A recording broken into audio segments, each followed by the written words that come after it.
हेमंत सोरेन झारखंड मुक्ति मोर्चा की कमान संभालेंगे।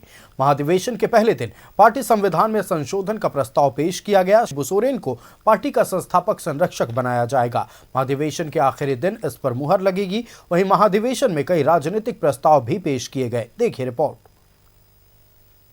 सोरेन होंगे जेएमएम के केंद्रीय अध्यक्ष।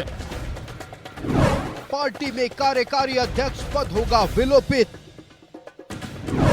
गुरुजी को बनाया जाएगा पार्टी का संस्थापक संरक्षक। जेएमएम के पार्टी संविधान में संशोधन का प्रस्ताव। जेएमएम महाधिवेशन के आखिरी दिन लगेगी मुहर। जेएमएम महाधिवेशन के पहले दिन पार्टी संविधान में संशोधन का प्रस्ताव लाया गया है। पार्टी सूत्रों की माने तो मुख्यमंत्री हेमंत सोरेन जेएमएम के नए केंद्रीय अध्यक्ष होंगे, जबकि पार्टी संविधान में संशोधन कर कार्यकारी अध्यक्ष के पद को विलोपित कर दिया गया है। वहीं गुरुजी को पार्टी का संस्थापक संरक्षक बनाया जाएगा। महाधिवेशन के पहले दिन कई अहम प्रस्ताव पारित हुए। यही नहीं, असम, ओडिशा और पश्चिम बंगाल तक पार्टी के विस्तार का ऐलान किया गया।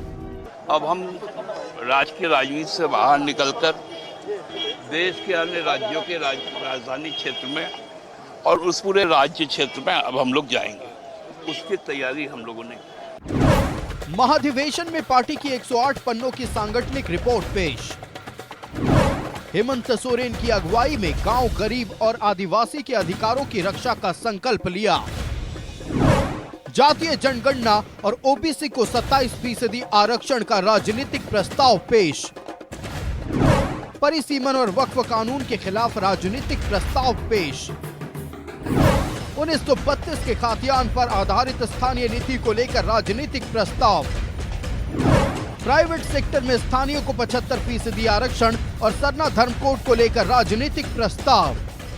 संगठनिक प्रस्ताव आए, राजनीतिक और कार्यक्रम का रूपरेखा जो समिति था उसके द्वारा जो प्रस्ताव आया, संविधान संशोधन कमेटी के द्वारा प्रस्ताव आया जिसे मैंने स्वयं पढ़ा, और उन प्रस्तावों पर जो संशोधन आए हैं, जो विचार आए हैं, उसको हम लोग अध्यक्षीय मंडली के पास दिए हैं। अध्यक्षीय मंडली का जो भी उस पर रिकमेंडेशन होगा, उन संशोधनों को समाहित किया जाएगा।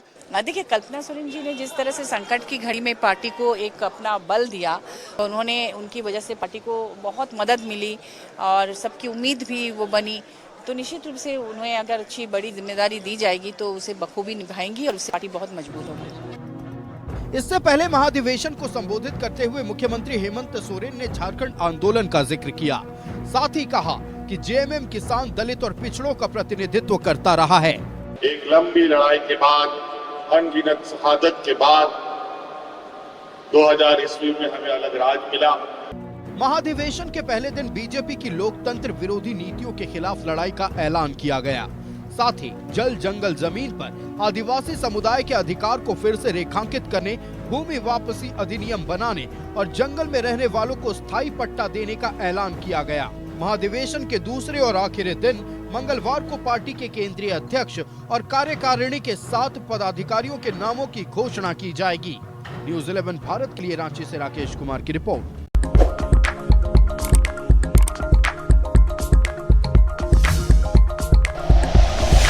Like and share videos, subscribe करें हमारा चैनल और प्रेस करें बेल आइकॉन। न्यूज़ 11 भारत, सच है तो दिखेगा।